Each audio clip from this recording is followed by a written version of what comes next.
We were talking about sushi with vegetables. You know, every Japanese restaurant serves sushi, sashimi, and most of the time sushi is with fish or shellfish or things like that. So Fuji is here.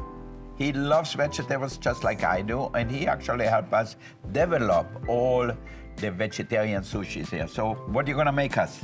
Okay, today, first of all, we make a crispy rice with vegetable on top.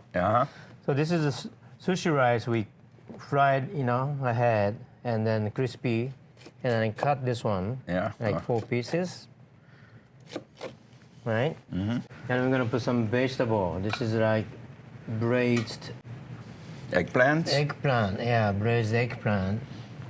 And here's another braised shiitake mushroom here, right? Okay. And some. This is also cooked carrots. Roasted carrots. Roasted. It's not roasted. It's like it's okay. braised a little bit. Yeah. And the other one is beets.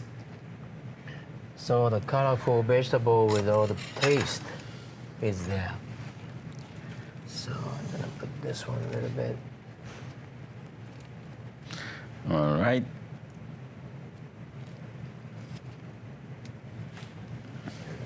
Put on here.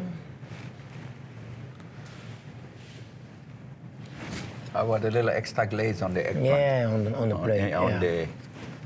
On the. Okay. So How about a little plum puree here? Oh yeah. Put a little plum. Give me the underneath, or maybe a little bit on top. Why not? I know you would do it nicer, but it's okay. It's beautiful. Yeah. And it's a little glaze on shiitake mushroom. Yeah. And some miso sauce on the carrots. And sweet soy.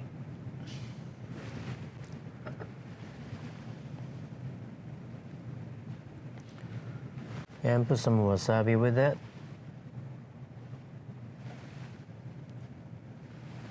So this is a crispy rice with cooked vegetable, different kind of vegetable on top. Yeah, so that has become super popular here at the restaurant. People always order and we send it out to people. So that way they get used to eating that. You know, there's not many restaurants who make vegetarian sushi, and people, once they taste it, they said, oh my God, it's so delicious. I never knew eggplants taste that good. It's just you have to cook them the right way.